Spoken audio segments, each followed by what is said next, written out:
함무라비 눈에는 눈, 최초의 성문법. 눈에는 눈, 이에는 이. 한 번쯤은 들어보셨을 겁니다. 이 짧은 문장 하나가 인류 역사상 가장 오래된 법 정신을 담고 있다는 사실 알고 계셨나요? 지금으로부터 약 3800년 전 메소포타미아의 뜨거운 햇살 아래 한 왕이 돌기둥 하나에 인류 최초의 성문법을 새겨 넣었습니다. 그 기둥은 수천 년의 세월을 견디고 오늘날 파리 루브르 박물관에 서 있습니다. 높이 2.25m의 검은 현무암 기둥. 그 위에는 왕이 신으로부터 법을 받는 장면이 새겨져 있고 그 아래엔 빼곡하게 쐐기 문자가 적혀 있습니다. 이 기둥의 주인공, 바빌로니아의 왕 함무라비. 오늘 노멀역사는 그 이름 뒤에 숨겨진 진짜 이야기를 따라가 보려 합니다. 때는 기원전 1800년대 메소포타미아. 오늘날 이라크 지역에 해당하는 이곳은 티그리스강과 유프라테스강 사이에 자리한 인류 문명의 요람이었습니다. 이 땅에는 수많은 도시국가들이 난립해 있었습니다. 각자의 신을 섬기고 각자의 규칙으로 살아가던 사람들. 상인이 물건을 팔다 분쟁이 생기면 힘있는 자가 이겼습니다. 억울한 일을 당해도 호소할 곳이 마땅치 않았습니다. 법이 없다는 건 강자의 논리가 곧 법이라는 뜻이었으니까요. 바빌론은 그 중에서도 유프라테스강 중류에 위치한 작은 도시였습니다. 기원전 1894년 이 도시에 아모리인 왕조가 들어서면서 서서히 세력을 키워가기 시작했습니다.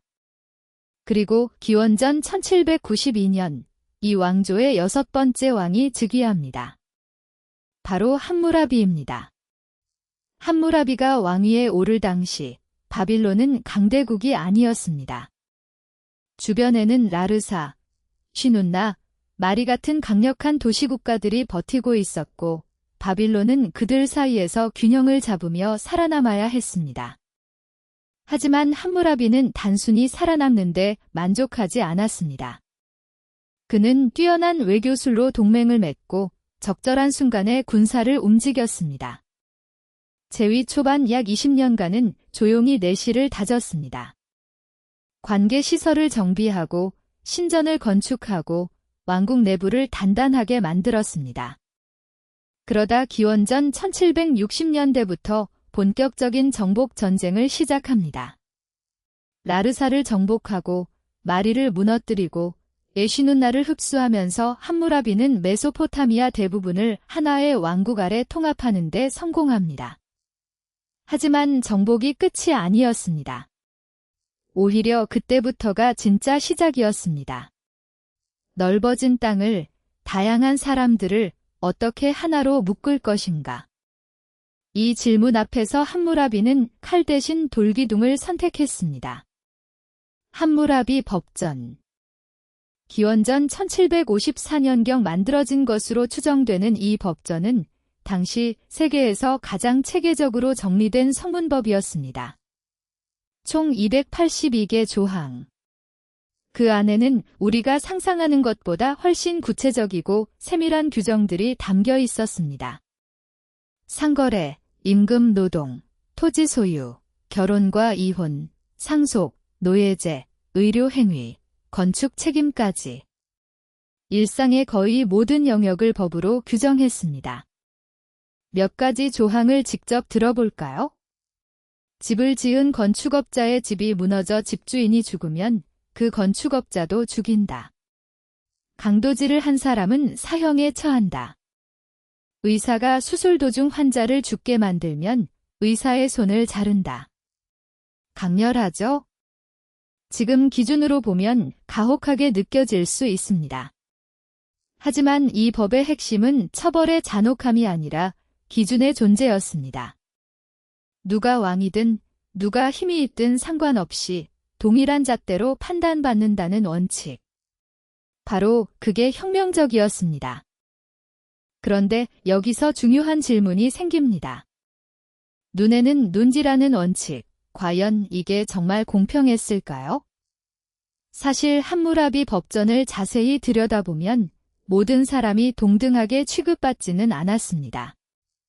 법전은 사람들을 크게 세 계층으로 나눴습니다.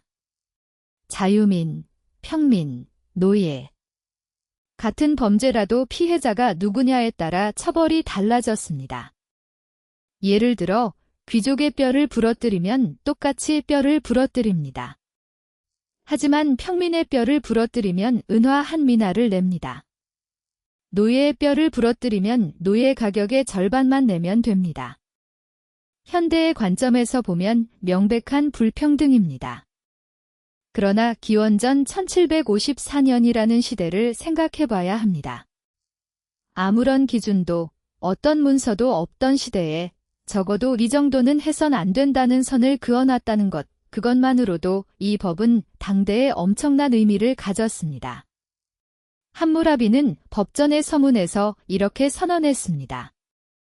강자가 약자를 억압하지 못하도록 고아와 과부를 보호하기 위해 이 말이 실제로 얼마나 실현됐는지는 알 수 없지만 적어도 왕이 그런 방향을 공식적으로 천명했다는 사실은 그 자체로 역사적 사건이었습니다.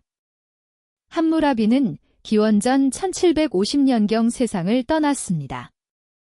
그가 떠난 후 바빌로니아 왕국은 점차 쇠퇴했고 후계자들은 그만한 역량을 보여주지 못했습니다. 결국 히타이트의 침략으로 왕조는 막을 내립니다. 하지만 돌기둥은 남았습니다. 수천 년이 흐르고 1901년 프랑스 고고학 발굴팀이 이란의 수사지역에서 이 검은 현무암 기둥을 발견했을 때 세상은 다시 한번 놀랐습니다. 3800년 전 한 왕이 새긴 문장들이 고스란히 살아있었으니까요. 법이란 무엇일까요? 단순히 처벌의 도구가 아닙니다. 어떤 사회가 무엇을 옳고 그르다고 여기는지, 어떤 가치를 지키고자 하는지를 새겨넣는 일입니다. 함무라비는 그 작업을 돌에 새긴 최초의 왕 중 한 명이었습니다. 눈에는 눈, 이 말이 잔혹하게 들릴 수도 있습니다. 하지만 그 말 뒤에는 이런 의미가 숨어 있습니다. 너의 눈 하나를 빼앗은 자는 반드시 눈 하나로 갚아야 한다. 두 눈을 빼앗아선 안 된다. 복수의 상한선을 법으로 정한 것. 그것이 3800년 전 인류가 내린 첫 번째 결론이었습니다. 오늘 노멀역사였습니다. 다음 시간에도 역사 속 또 다른 이야기로 찾아오겠습니다. JSON